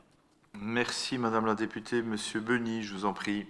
Merci, Monsieur le Président. Merci, Madame la Ministre, pour vos réponses. D'abord, vous dire que je suis vraiment satisfait de vous entendre parler de sanctions, pas que de condamnation verbale. Je suis aussi satisfait de vous entendre parler au niveau de la fédération de la possibilité de suppression de subventions, par exemple. C'est le genre de mesures qui pourrait inciter les clubs à agir, en tout cas à leur donner une vraie prise de conscience.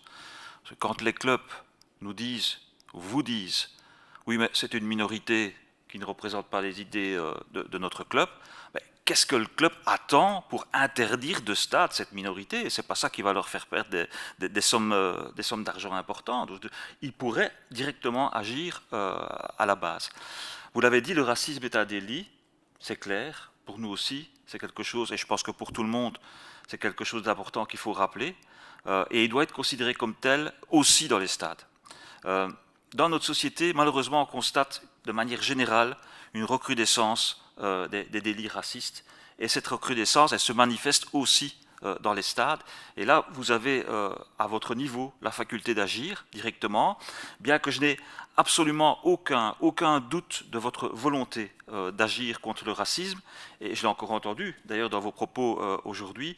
Force est de constater qu'à ce jour, les faits de racisme sont en augmentation de manière générale. Alors j'entends les mesures que vous comptez mettre en place au niveau de la fédération, et vous pourrez en tout cas compter sur nous pour revenir taper sur le clou si d'autres cas venaient à démontrer qu'il n'y a pas vraiment de changement. Je vous remercie. Merci, Monsieur le député. On en vient à la question conjointe de Monsieur Witsel, Monsieur Beny sur les violences dans le football amateur. Je vous en prie, Monsieur Witsel. Merci, Monsieur le Président, Madame la Ministre. Malheureusement, chaque semaine, nous faisons face à une triste actualité dans le monde sportif.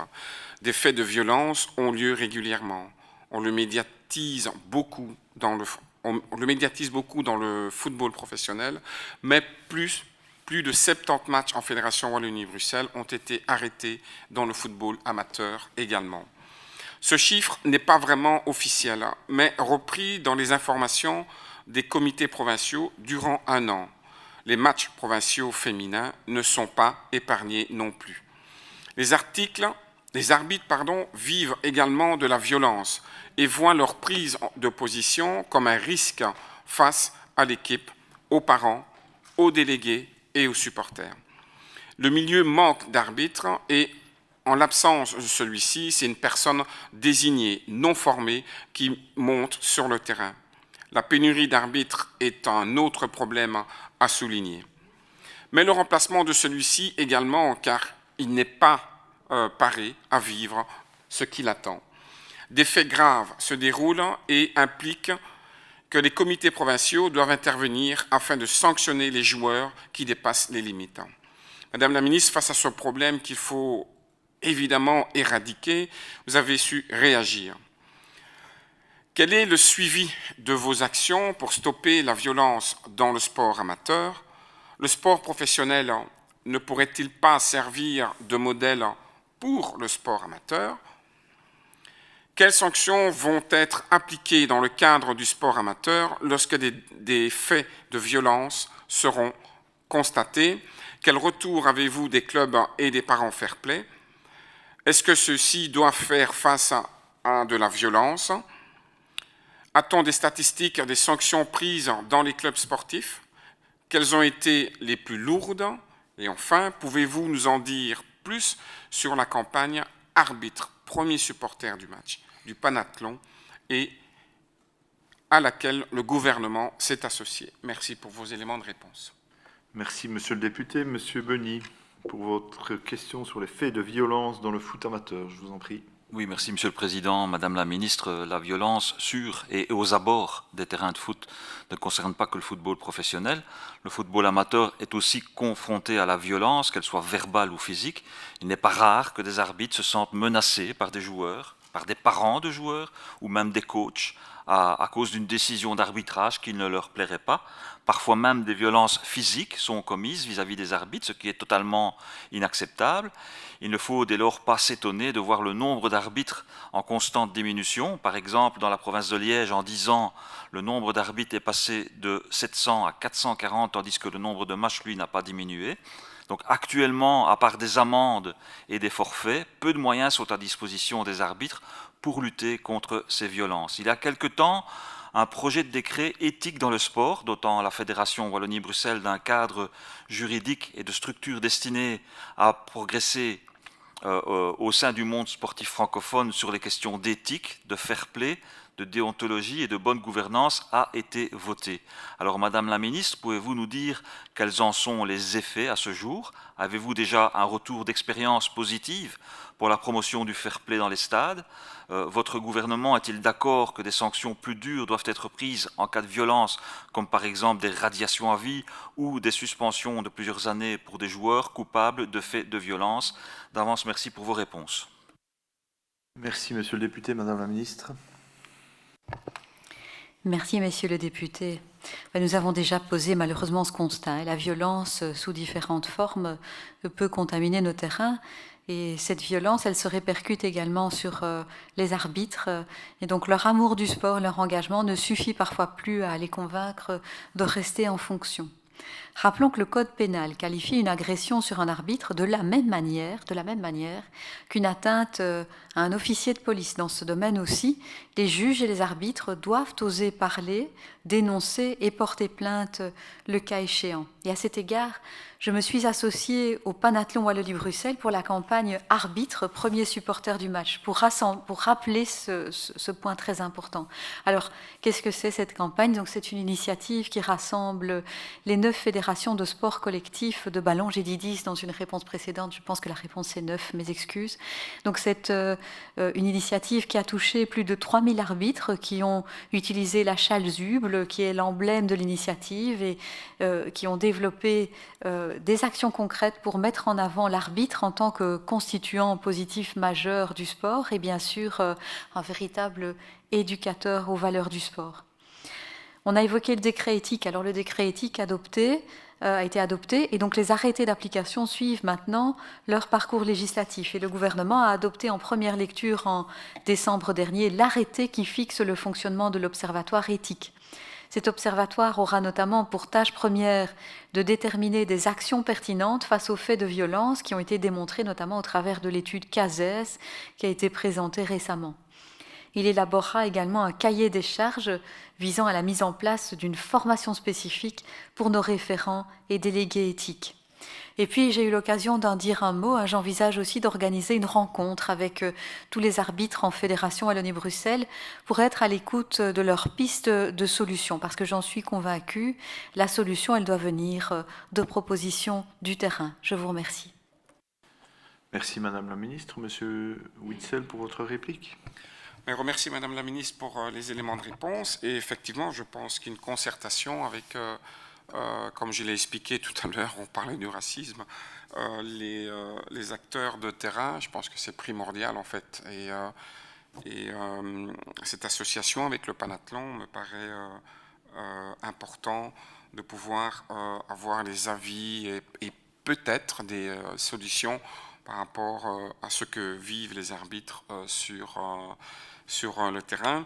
Vous avez dit aussi qu'il n'y a pas qu'une sorte de violence, il y a la violence de l'autorité, l'entraîneur qui gère les joueurs ou les joueuses et qui profite de cette autorité, la violence entre sportifs et la violence entre les spectateurs. Donc voilà, je pense que c'est...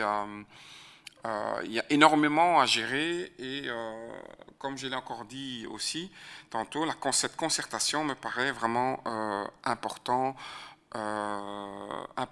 pour que le monde du foot amateur puisse bien se porter. Et je pense aussi qu'il faut des règles et un encadrement pour former les jeunes, les futurs jeunes arbitres, ce qui paraît important aussi, et rentrer dans une autre philosophie de jeu, de pédagogie auprès des joueurs. Donc je sais qu'il y a 22 joueurs sur un terrain, avec l'arbitre ça fait 23 personnes sur un terrain, 23 mentalités différentes, une manière de penser différente, et tous des entraîneurs. Donc ça fait beaucoup. Merci Monsieur le député. Monsieur Beny. Oui, merci Monsieur le Président, merci Madame la Ministre pour vos réponses. Il est clair que, bon voilà, qu'en arriver aux sanctions, même si elles sont indispensables pour protéger par exemple les arbitres, c'est quand même d'une certaine manière une forme d'échec, parce que ça signifie qu'on n'est pas arrivé de manière préventive à faire du fair play une seconde nature chez les sportifs et les supporters. Je suis conscient que la mise en place des structures visant à la promotion du fair play est récente, mais je vous encourage vraiment à booster cette mise en place et son fonctionnement, car il ne faudrait pas qu'un malheur arrive d'ici là. D'autre part, si on veut endiguer la pénurie d'arbitres, ces arbitres, ils doivent être certains que leur intégrité physique soit garantie, mais aussi leur intégrité psychologique, parce que des insultes, des gestes et des paroles inappropriées, sinon violentes, ça porte vraiment atteinte à leur intégrité psychologique, et ça c'est inacceptable évidemment. Merci Monsieur le député. Vous gardez la parole pour votre question sur le Football Gate, révélation d'un repenti. Je vous en prie. Oui, merci Monsieur le Président. Donc voilà, récemment, Dejan Veljković, un ancien agent de joueur, a révélé l'existence de montages frauduleux avec l'Union belge de football, des constructions frauduleuses qu'il aurait lui-même mises en place afin d'échapper au fisc.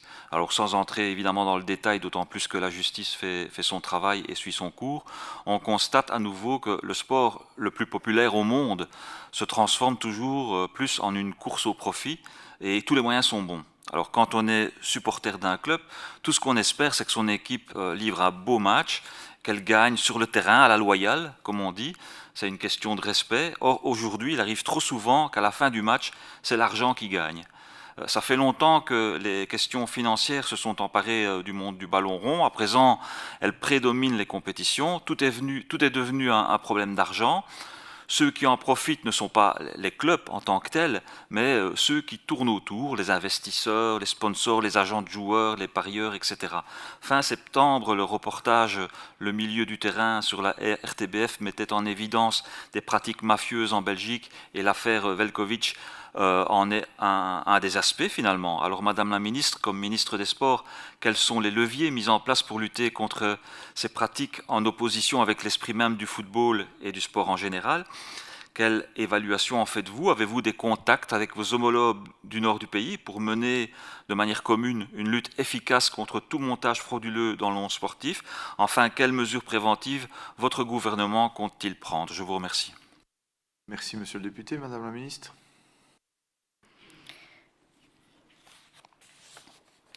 Merci, Monsieur le député. En octobre 2018, l'opération Main propre éclatait au grand jour avec des révélations stupéfiantes. Depuis, avec des phases d'accalmie, de nouvelles confidences viennent étayer les pages sportives et judiciaires dans nos médias. La RTBF a diffusé le reportage Le milieu de terrain, ainsi que tout récemment un second reportage réalisé par la VRT qui consistait en un entretien avec l'agent Dejan Veljković.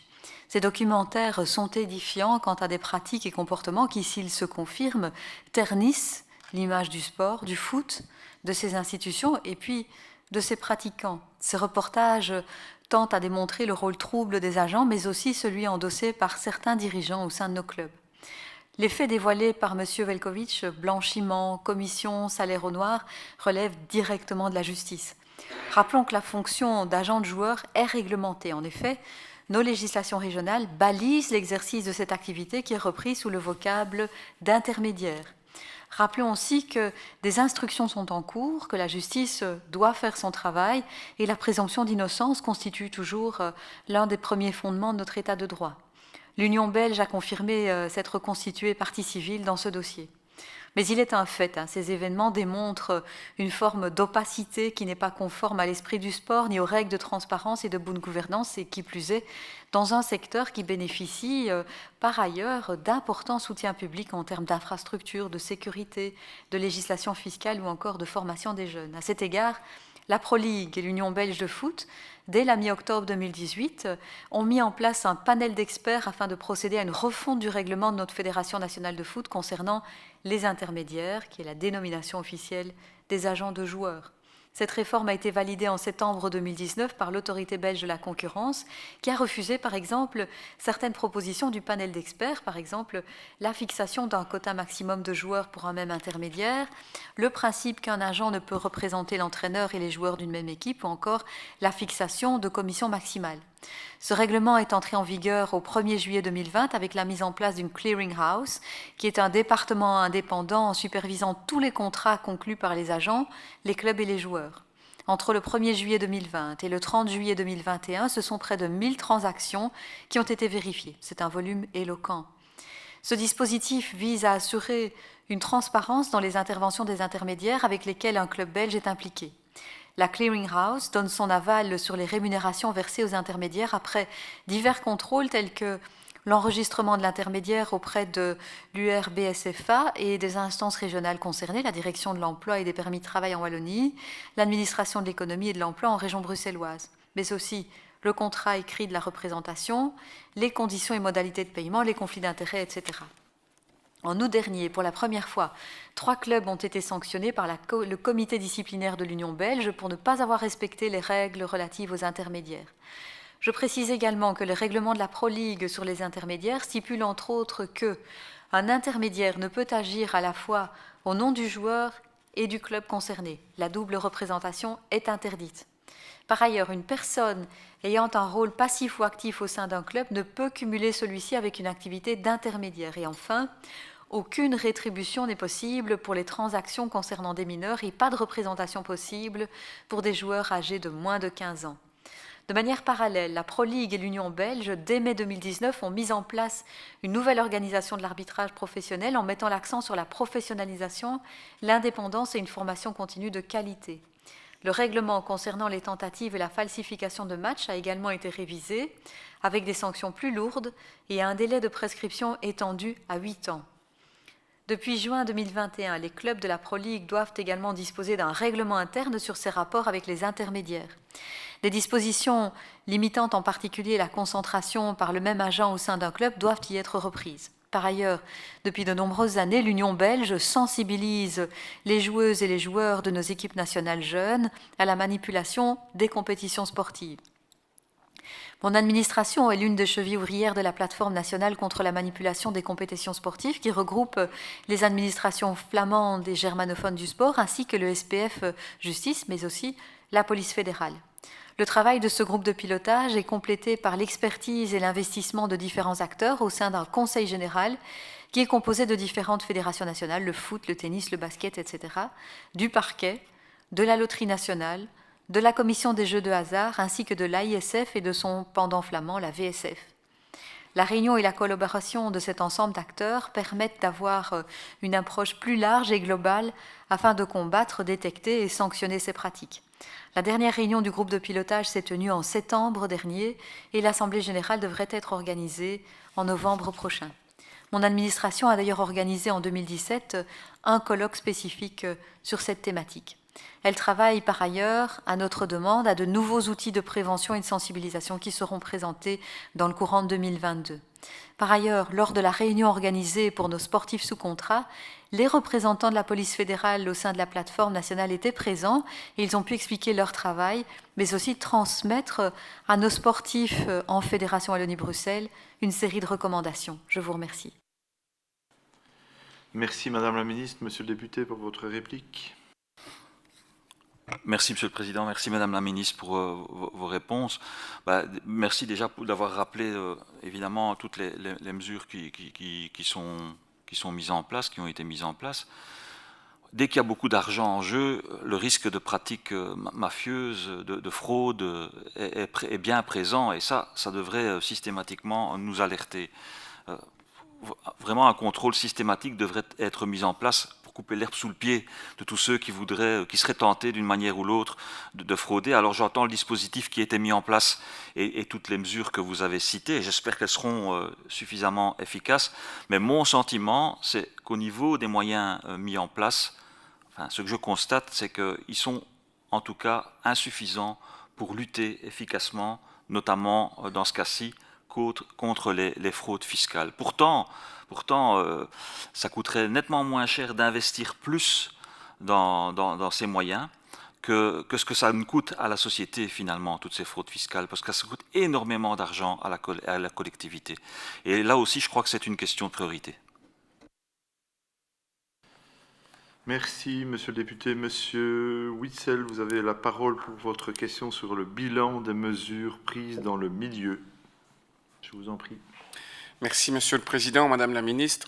Suite à la 4e vague qui frappe de plein fouet la Wallonie, de nombreuses et nouvelles mesures ont été prises pour lutter contre l'épidémie.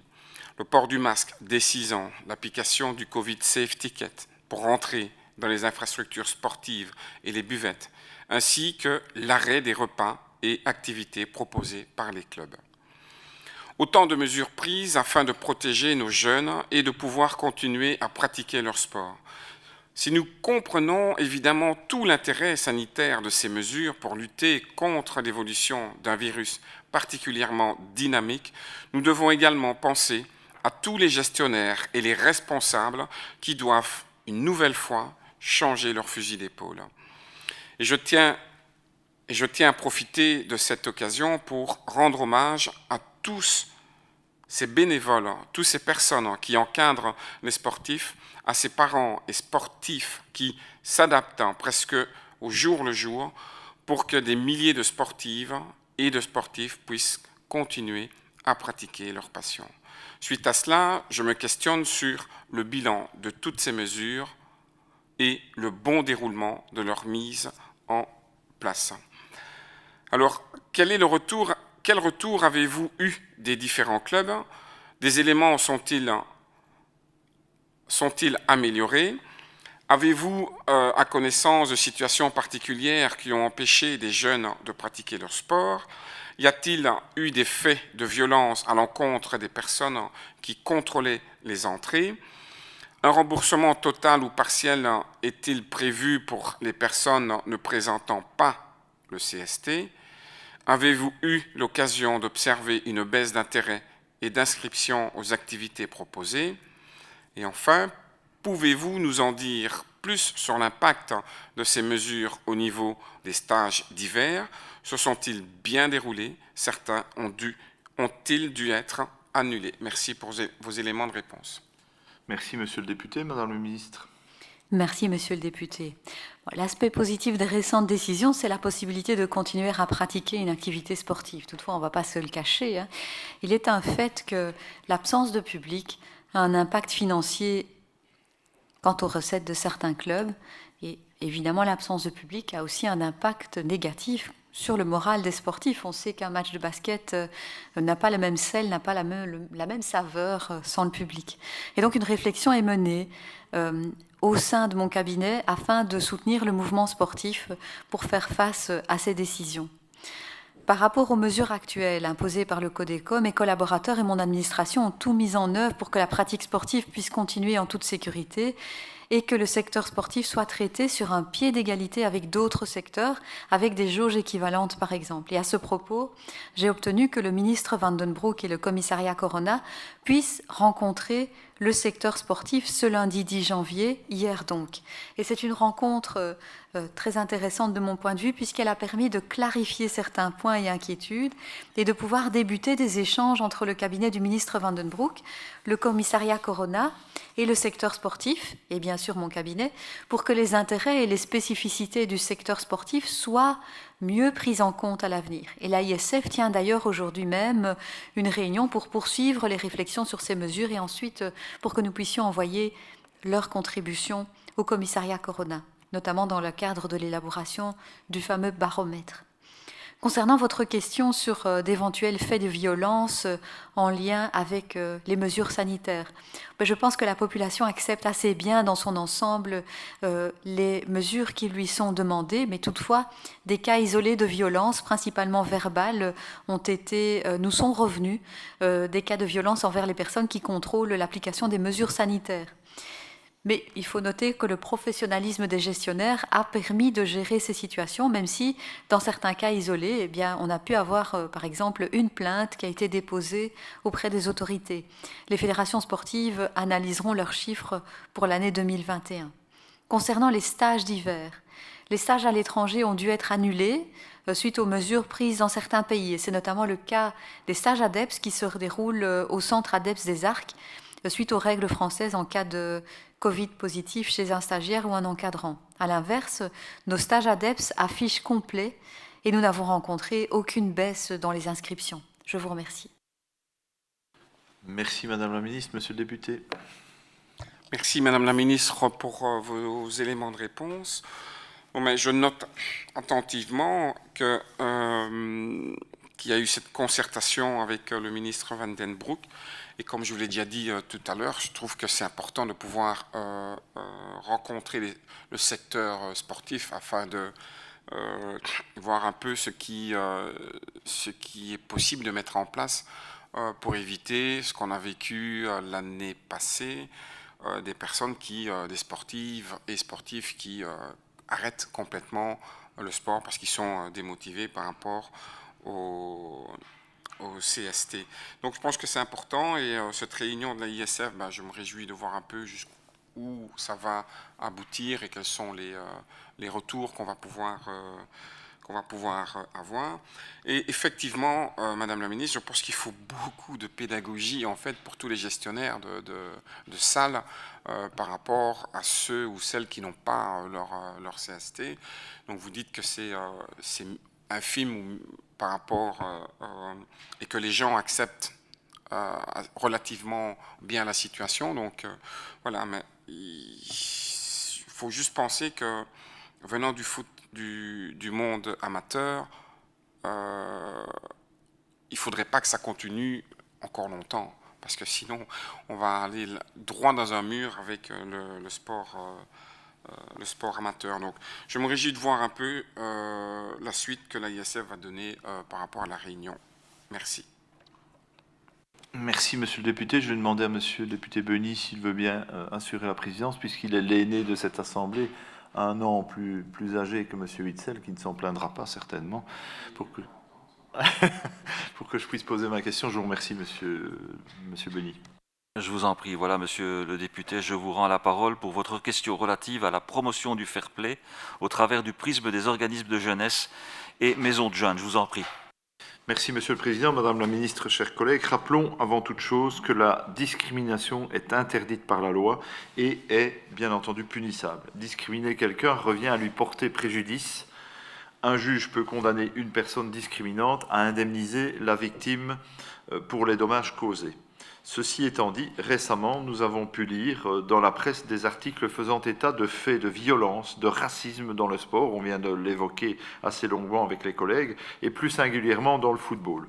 Cela remet bien évidemment en question le respect des principes du fair play et de valeurs qui doit animer tout un chacun.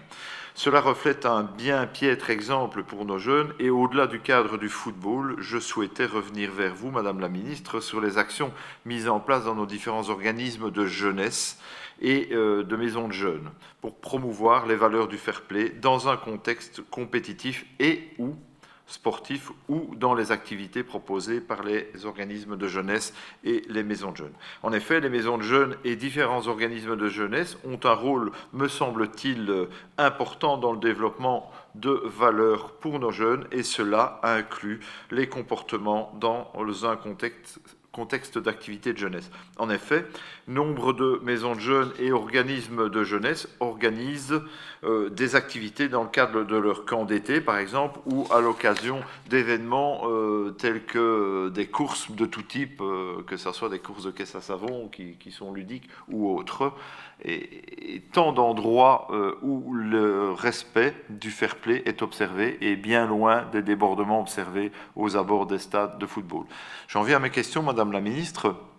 Nous avons adopté tous ensemble en octobre dernier le décret éthique qui doit permettre de mettre en place des référents éthiques ayant bénéficié d'une formation adéquate afin de lutter contre les faits de violence dans les sports et promouvoir l'éthique sportive. Pouvez-vous faire le point sur le début de la mise en œuvre des formations pour mettre en place ces référents éthiques? Le champ d'action de ces référents pourra-t-il, le cas échéant, être élargi aux animateurs des maisons de jeunes qui sont au contact quotidiennement avec ce public qui est susceptible et sensible? Je pense qu'il y a ici un vrai rôle à jouer de la part en matière de développement d'une éthique compétitive et sportive en dehors des clubs dans un cadre adapté à leur développement. Je vous remercie d'avance. Madame la Ministre, pour votre réponse. Merci, Monsieur le député. Le décret éthique adopté, les arrêtés d'application suivent leur parcours législatif. Ainsi, le gouvernement a adopté en première lecture, en décembre dernier, l'arrêté qui fixe le fonctionnement de l'Observatoire de l'éthique.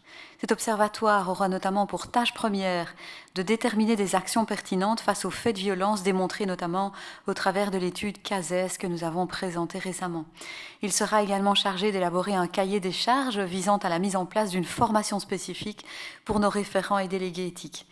Nous devons aussi tous ensemble ramener l'harmonie dans le sport et c'est notre premier défi. À cet égard, les montants publics investis dans le foot, 2,4 millions en 2021 pour le mécanisme de label. Avec ces montants, donc la CFF présentera un dispositif devant notamment récompenser les clubs qui se distinguent par leur comportement. Concernant les maisons des jeunes, elles ont pour objectif de répondre aux demandes et besoins des jeunes. Cela se traduit par la mise en œuvre d'activités socioculturelles ponctuelles ou régulières. La pratique d'un sport au sein des structures de jeunesse n'est donc pas un objectif en soi, mais un moyen pour développer une série de valeurs telles que le vivre ensemble, l'estime de soi, l'acceptation de son corps, le fair play et bien d'autres, mais je sais que vous êtes d'accord avec moi sur ce point. Les organisations de jeunesse n'ont pas non plus pour objectif premier de développer des activités sportives uniquement et de manière générale, les activités sont organisées par les jeunes et pour les jeunes. Elles permettent de vivre des expériences de collectivité dans lesquelles le respect de l'autre et l'acceptation des différences s'apprend, de même que l'importance de l'implication de chacun dans des projets qui développent l'esprit d'équipe. Cependant, les formations d'animateurs ou de coordinateurs en centre de vacances organisées par les organisations de jeunesse amènent les animateurs à réfléchir à leur rôle éducatif, aux attitudes qu'ils adoptent envers les enfants et les jeunes, aux valeurs véhiculées à travers les activités qu'ils mettent en place tout au long de l'année et durant les vacances scolaires.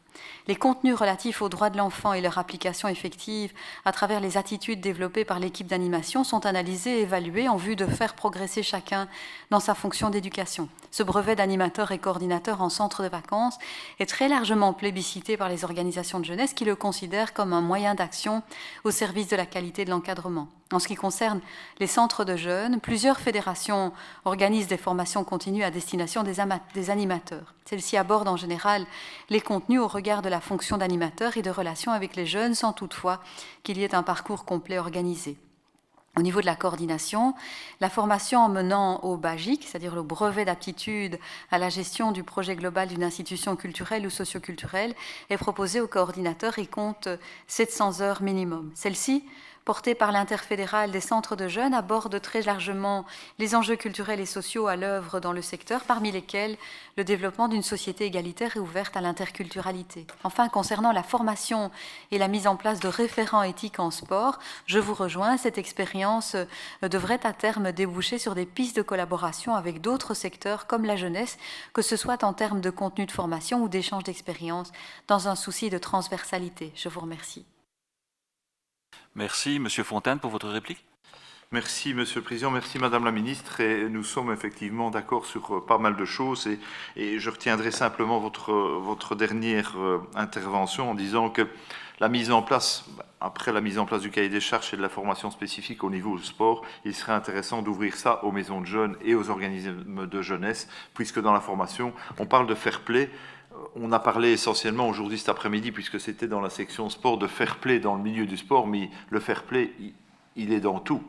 Il est entre nous, je vais dire même au niveau politique, il est dans la vie de tous les jours, le fair play. Mais on ne voit que le fair play dans le milieu du sport, et je trouve que si on pouvait inculquer à nos jeunes qui participent aux activités d'organisation de jeunesse ou qui sont membres d'une maison de jeunes, le fair play au sens large, ce serait déjà gagné, puisque les jeunes qui se retrouvent là, en général, se retrouvent aussi au club de foot, au club de basket ou dans d'autres activités. Donc je vous remercie. Voilà, merci à tous. Ceci clôture notre séance et merci au service.